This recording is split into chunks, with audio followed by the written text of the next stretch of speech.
Hey,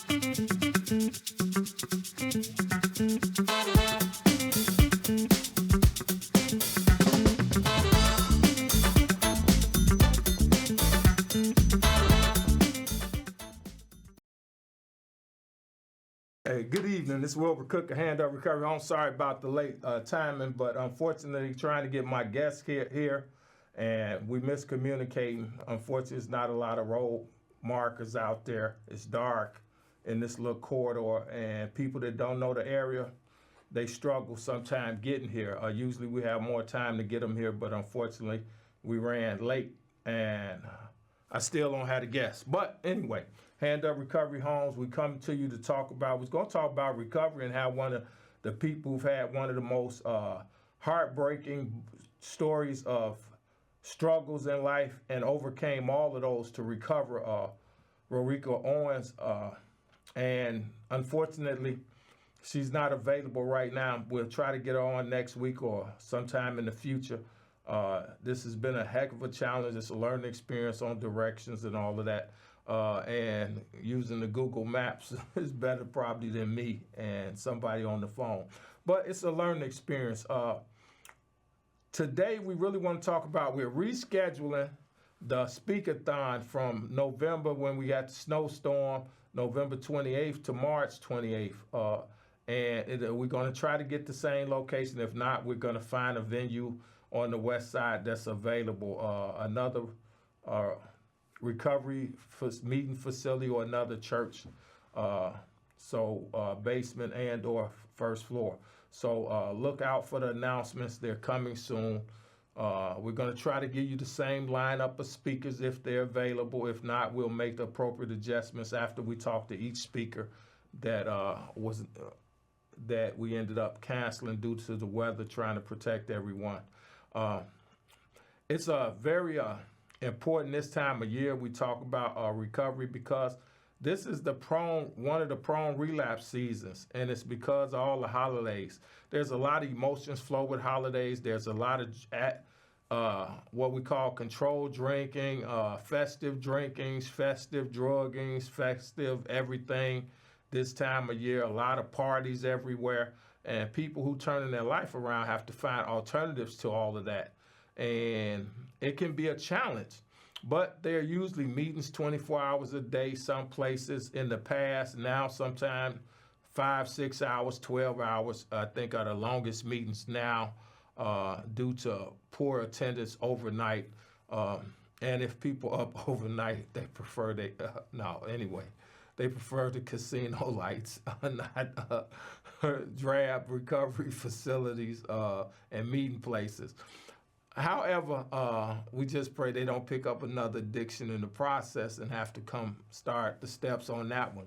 We're fortunate that there are a lot of good organizations out here now working with the mental health part. I was just talking to one of my best buddies, Greg Giles, who's been doing counseling for 20 plus years, certified in substance disorder, and he's certified in MISA, mental health, and he's certified to get DUIs. And we were just talking about the fact that you got a lot of people coming through for various services. There's various levels of services. You know, some people insurance pay, some people self-pay, some people Medicare, Medicaid pay for different functions, usually treatment and hospitalizations and things of that nature. But then when it comes to recovery home facilities, a lot of grants dried up with the federal government this year. So some of them are not able to operate at the same capacity. The state is starting to fill in some of those blanks, and the city is slowly putting some things together, realizing the federal government funding is just not going to make it this year. So everyone's going into 2026, realizing some of them federal government funds may not make it to these agencies, and they're trying to come up with alternatives. And I'm appreciative that many of them are coming up with alternatives also for smaller groups to get in where they can fit in and help on the street level, help on the lower levels, lower rung of it. Because sometimes even in like big corporations box out small businesses and buy them up and bully them out. You know, and nonprofits aren't beyond that same kind of behavior. I've been a victim of it. In 2009, Obama Department of Justice gave us a grant, and we had a multi-million-dollar agency that had 20-some years of services and some of the biggest contracts in the state try to muscle us out of a federal grant. And they had a multi-million-dollar building behind our facility, and they were renovating it with $30,000 per unit. They know who they are. It's sad to say they did that, but they did it.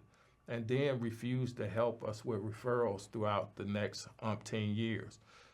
Thank God some people moved on to other agencies and reached back to us, and others unfortunately have transitioned before they could get things more earnestly set up for us to assist.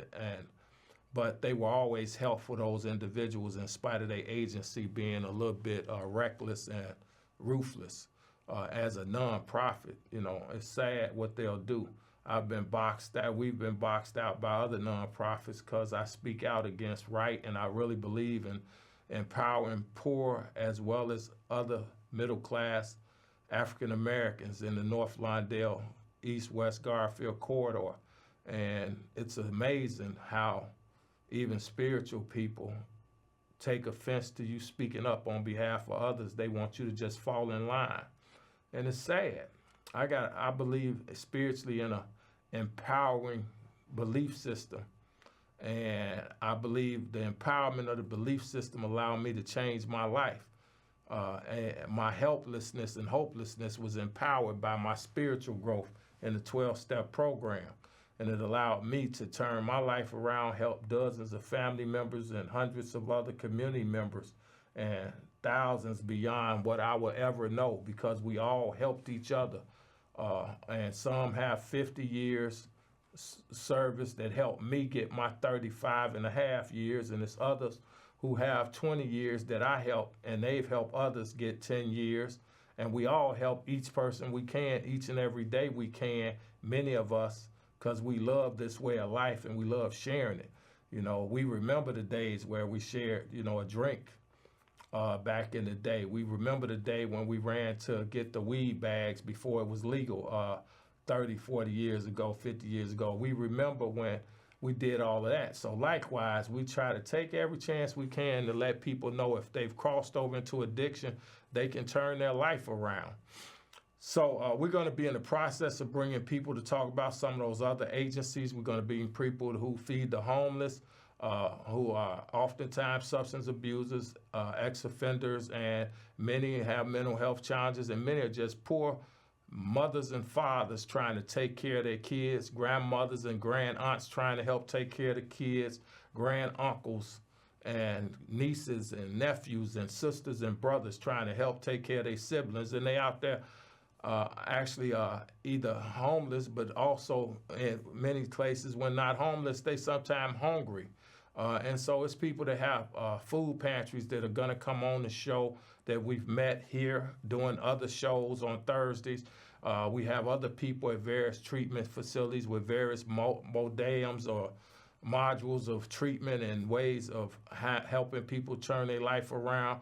We're going to bring those different people on from other facilities in the future, and we're going to bring on hopefully one or two of the congressional candidates in the next few weeks to talk about how they want to help us with these issues in the community. And we're going to hopefully get at least our current state senator and state rep to stop by, and maybe even an alderman or two.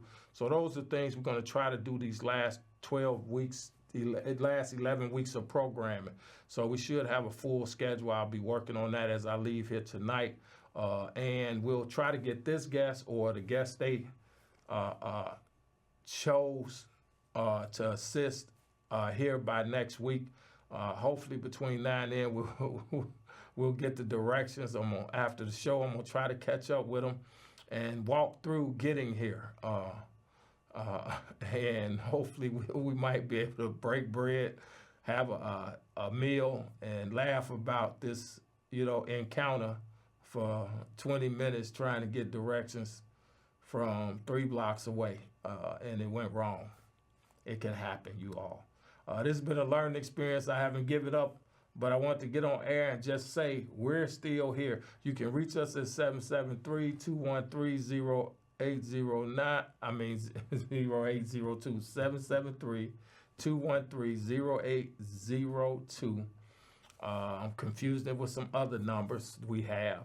And then you can reach us at the main email site is WE3COOK3289@yahoo.com. And you can hit us with an email. We'll respond within 24 to 48 hours. And phone calls, we usually return within 24 hours.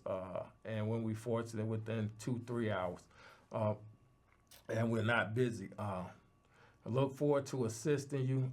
We do have an opportunity to help people, and whatever services we do not provide, we know all the major social service players on the West Side, those that are nice to us and those who are horrible to us. But the reality is they have services people need, and we're not gonna stop people from getting the services that the government pay for because people mistreated us and our organization. We're truly wonderful to have you all tune in. Again, apologies for the late start. Thank you for being there, being attentive, and you all have a great speaker, which we've had on a Thursday night program, who will be here shortly talking about trust and ed, and we look forward to that.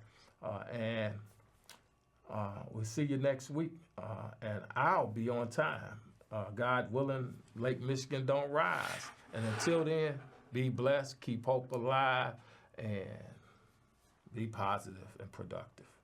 Have a great year.